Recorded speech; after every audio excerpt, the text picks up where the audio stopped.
Good afternoon from the KELOLAND Live Doppler Storm Center. We have some light showers trying to leave northeastern KELOLAND for the early part of the afternoon. Anything that's falling and hitting the ground is remaining light. Temperatures are warming, 70s and 80s. Many locations already above their averages as we have strong southerly winds continuing in central and eastern KELOLAND. But look at western South Dakota, starting to get in the act with these strong winds as well. Today's forecast, we are looking at temperatures in the 80s to near 90 degrees. We may see redeveloping thunderstorms later this evening. Details are just ahead as we begin midday in KELOLAND. Live from KELOLAND Media Group, midday in KELOLAND. In her grief, a mother started a local nonprofit to raise awareness about the dangers of drug use. Former President Donald Trump addresses the latest apparent attempt on his life. I'm Natalie Brandt with what Trump and Vice President Harris are saying about it on the campaign trail. Good afternoon and thanks for joining us. I'm Tom Hansen. A construction worker is dead after a crash east of Wessington yesterday afternoon. Authorities say a pickup was heading west when it entered a construction zone. A flagger was there getting traffic to slow down and stop. When the pickup stopped, a larger truck ran into the back of it, sending it into the flagger.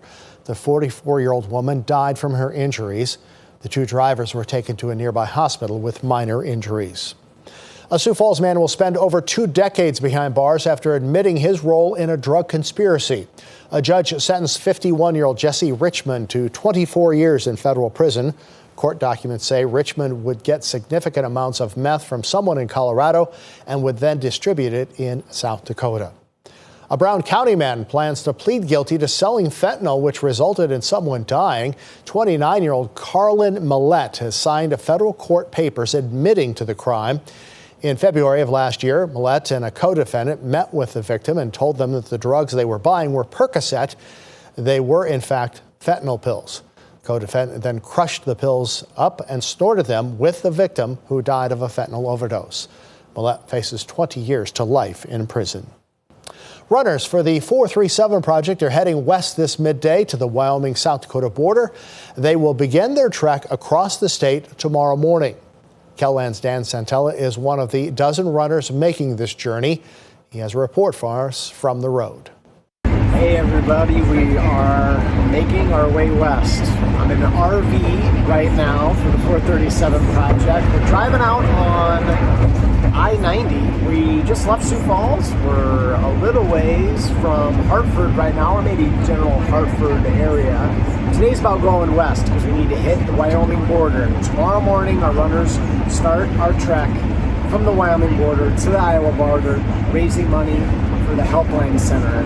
It's all about putting a spotlight on mental health, increasing awareness for mental health, raising money for mental health resources too. So we're traveling like this. Here's Lexi, she's one of the runners. There's Dawn Marie up front, another runner. Benson was a runner the last couple of years. He's driving us. We really appreciate that. John's another runner back there. So we're just kind of hanging out. Figured I'd give you this update from the road. My first report is going to air later tonight on KELOLAND News. This is my desk today, working on that, right?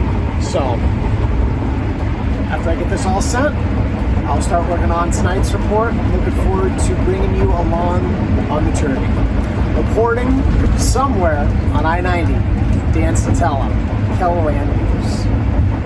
Now let's check in with Scott to get a look at that weather. I think Dan and his friends are going to run into some wind out there, huh? They will as they travel out there, but I think as they do run tomorrow, they'll have a nice tailwind as winds are expected to change direction to the west and to the northwest. In the meantime, still with southerly winds across much of KELOLAND for the early part of the afternoon. Been following a couple of rain showers in eastern and northeastern KELOLAND. These are moving to the north as we continue through the afternoon. We'll see clearing skies for those of you that still have some cloud cover overhead. Expect sunshine during the afternoon, and that will help the temperatures warm. Right now, we do have numbers that are in the 70s and low 80s as we have the strong winds. Strongest of the winds found across western South Dakota. From the west and southwest, from Phillip to Rapid City, we have sustained winds in that mid-20 mile per hour range. Southerly winds across eastern Kettleland, but some of those wind gusts in the west are approaching 40 miles per hour, maybe even a little more, as we do have 40 in Phillip and 40 for that wind gust in Custer.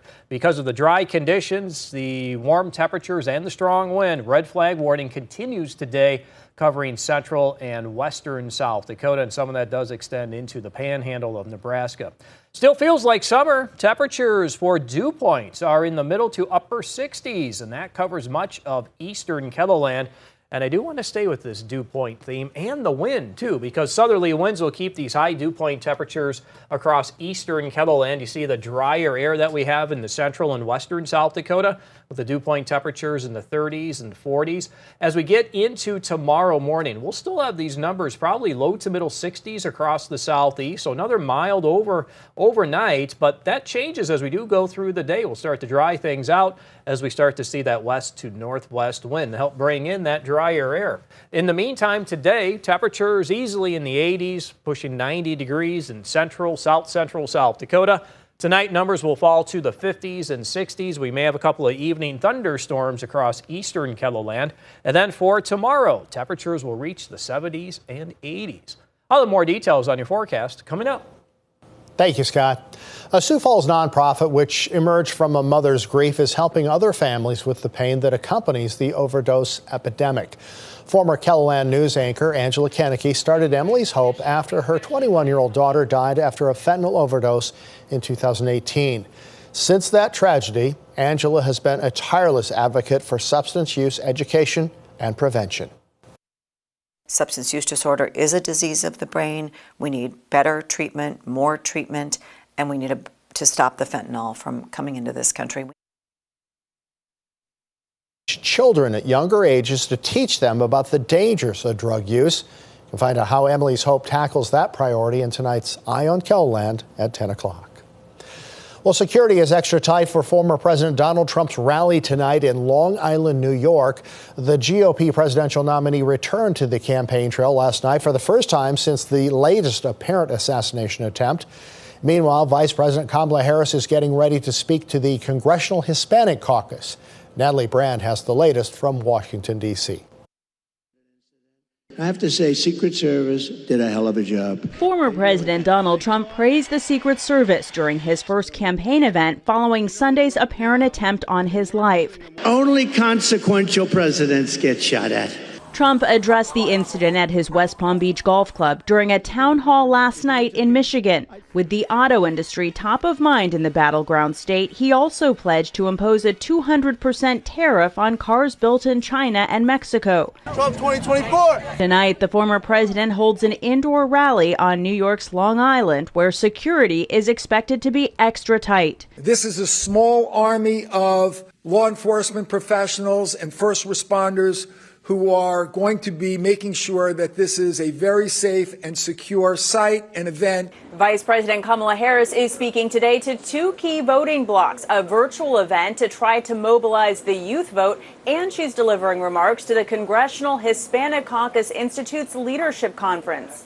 On Tuesday, Harris said there's no place for political violence, but she also criticized Trump for what she called hateful rhetoric, citing false claims he repeated about Haitian immigrants in Springfield, Ohio, eating pets. It's a crying shame, literally. Speaking to a panel of black journalists in Philadelphia, Harris was also pressed on the war in Gaza. Israel has a right to defend itself. We would.